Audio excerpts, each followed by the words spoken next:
Obrigado, Senhor, pela minha família.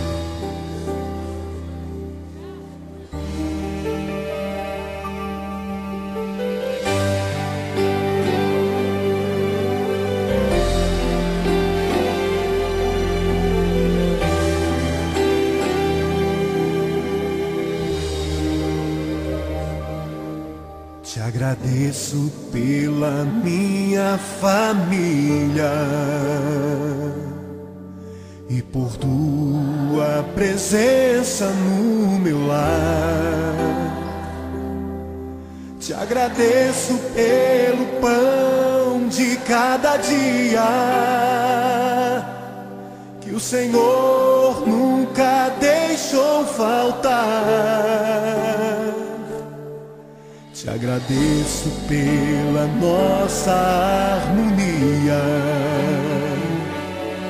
Só em Ti, Senhor, podemos confiar.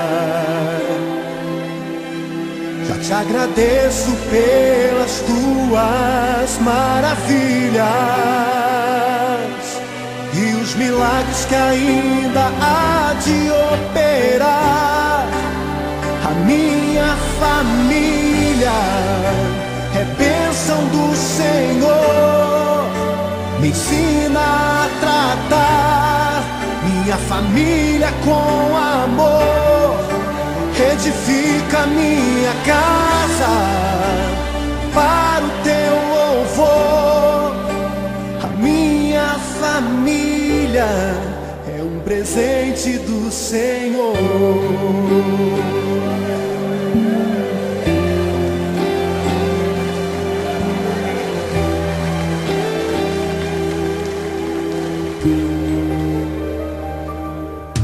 Te agradeço pela minha família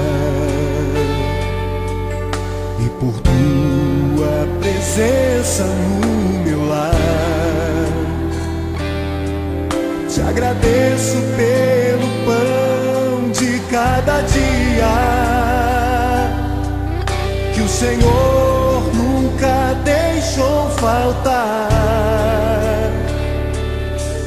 Te agradeço pela nossa harmonia. Só em Ti, Senhor, podemos confiar. Já te agradeço pelas Tuas maravilhas e os milagres que ainda há de operar. A minha família é bênção do Senhor. Me ensina a tratar minha família com amor. Edifica minha casa para o Teu louvor.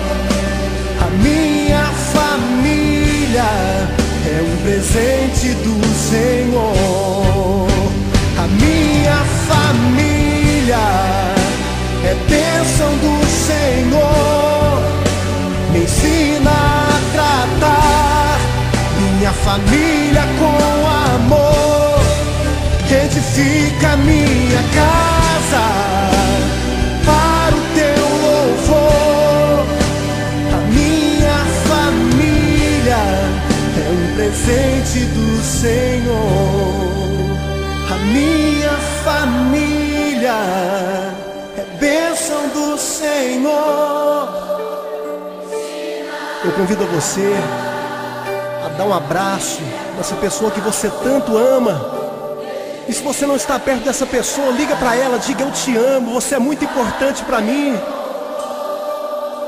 A minha família é um presente do Senhor. A minha família